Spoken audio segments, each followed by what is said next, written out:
ডুব দিবে, কেউ বা হেলিকপ্টার নিয়ে উড়ে যাবে। একটা মিশনই কিয়ামত পর্যন্ত থাকবে, তার নাম হলো ইসলাম। সঙ্গত কারণে হেফাজতে ইসলাম আছে, অতীতে ছিল।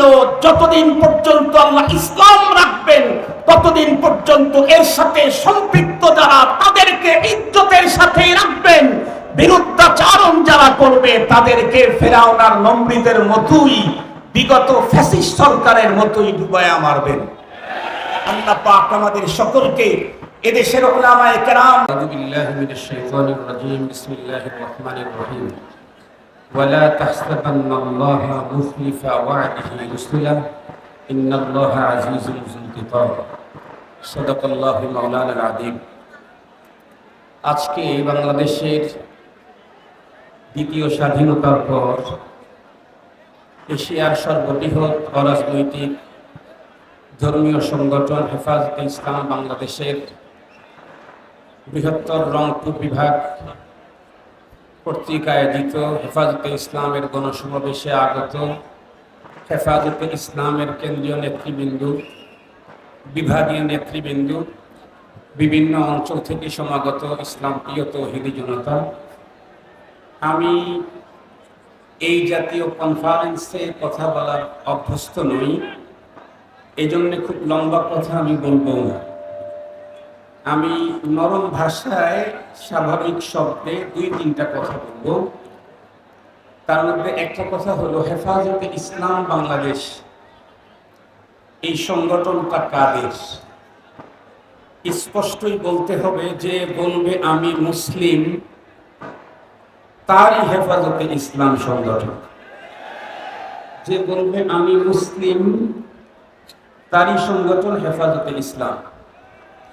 মুসলিম হওয়ার পরেও কেউ যদি হেফাজতে ইসলাম নিয়ে ব্যঙ্গ করেছে বা করবে, তাহলে আর যে কোনো জায়গাতে তার জায়গা হলেও ইসলামে জায়গা থাকার কথা না। 2 নম্বর কথা হলো, বিগত সময় হেফাজতে ইসলামের হযরতে উলামায়ে কেরাম কেন্দ্রীয় নেতৃবৃন্দ যখন বারবার একের পরে এক কারাবরণ করতেছিলেন, আমরাও 7 মাস পর্যন্ত আত্মগোপনে ছিলাম। এরপরে আমাদের কাছে ঘন ঘন মেসেজ আসে, জালেমরা আমাদের উপরে জুলুম করে, নির্যাতন করে, অবিচার করে। এরপরে আমাদের কাছে মেসেজ পাঠায়, বলে কি, যে তোমরা হুজুরদেরকে গিয়ে বলবা যে হুজুররাও হক পথে না, আমরাও জালেম না। হুজুররা যদি হক পথে থাকতেন, তাহলে হুজুরদেরকে নির্যাতনের কারণে এতদিন আল্লাহ আমাদেরকে ধরে ফেলতেন। যেহেতু আল্লাহ তাআলা আমাদেরকে ধরছেন না, এখান থেকে বোঝা গেল হুজুররাও হক পথে নাই, আমরাও জুলুম করি নাই। যেই বন্ধুরা এতদিন পর্যন্ত এই দুঃস্বপ্ন দিনের বেলায় দেখতেছিল, এখনো কি তাদেরকে বুঝানো লাগবে তারা জালেম কি ছিল কিনা, হুজুররা হক পথে ছিল কিনা? এটা বুঝাবার জন্য আর হুজুরের কাছে ফোন দেওয়া দরকার নাই। তোমার নেত্রীকে ফোন দিয়ে জিজ্ঞাসা করলেই উনি মিনওয়ান উত্তর দিয়ে দিবে। আমি আল্লাহ পাকের একটা পেগাম, আল্লাহ পাক কোরআনে হাকিমে যেটা আমাদেরকে দিয়েছেন, তার মধ্যে একটা হলো, আল্লাহ পাক তার রাসূলকে কোরআন নাযিল করে অনেক ব্যাপারে বলেছেন, পৃথিবীর মানুষকে বলেছেন। আল্লাহ পাক সাথে সাথে কথাও বলেছেন, লা তাহসাবান্নাল্লাহা মুখলিফা ওয়া'দিহি রাসূলা। তোমরা আল্লাহকে কখনোই ভেবো না যে তার রাসূলকে আল্লাহ পাক যে ওয়াদা দিয়েছেন তা মিস করবেন। বরং আল্লাহ সম্পর্কে তোমাদের জানা থাকা দরকার, ইন্নাহু আজিজুন যুনতিকাম। আল্লাহ তাআলা মহাপরাক্রমশালী এবং শাস্তিদাতা। তবে রব্বে কারীম যখন তখন ধরেন না, যখন ধরেন তখন আর তারে ছাড়েন না।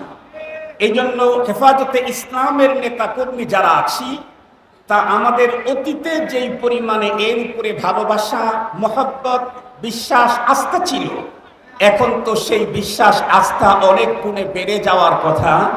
পৃথিবীতে কেউ সবসময় বড়র পাশে থাকতে চায়, কেন? উনি অনেকদিন পর্যন্ত ক্ষমতায় থাকবেন, ওনার পাশে থাকলে আমার ঝামেলা হবে না।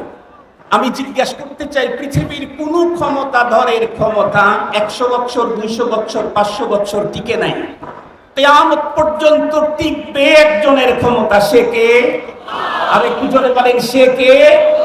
কিয়ামত পর্যন্ত একটা মিশনই চলবে। হাজার মিশন পৃথিবীতে আসবে, কেউ কেউ সমুদ্রের ভিতরে ডুব দিবে, কেউ বা হেলিকপ্টার নিয়ে উড়ে যাবে।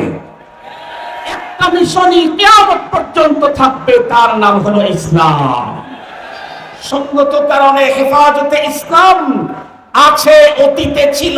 যতদিন পর্যন্ত আল্লাহ ইসলাম রাখবেন, ততদিন পর্যন্ত এর সাথে সম্পৃক্ত যারা, তাদেরকে ইজ্জতের সাথেই রাখবেন। বিরুদ্ধাচারণ যারা করবে, তাদেরকে ফেরাউন আর নমরুদের মতোই, বিগত ফ্যাসিস্ট সরকারের মতোই ডুবায়া মারবেন। আল্লাহ পাক আমাদের সকলকে এদেশের উলামায়ে কেরাম, নায়েবে নবীদের নেতৃত্বে দ্বীন ও ইসলাম দেশ পরিচালনার পথে অগ্রসর হবার তৌফিক দান করুন। ওয়া আখিরু দাওয়ানা আলহামদুলিল্লাহি রাব্বিল আলামিন। আসসালামু আলাইকুম ওয়া রাহমাতুল্লাহ।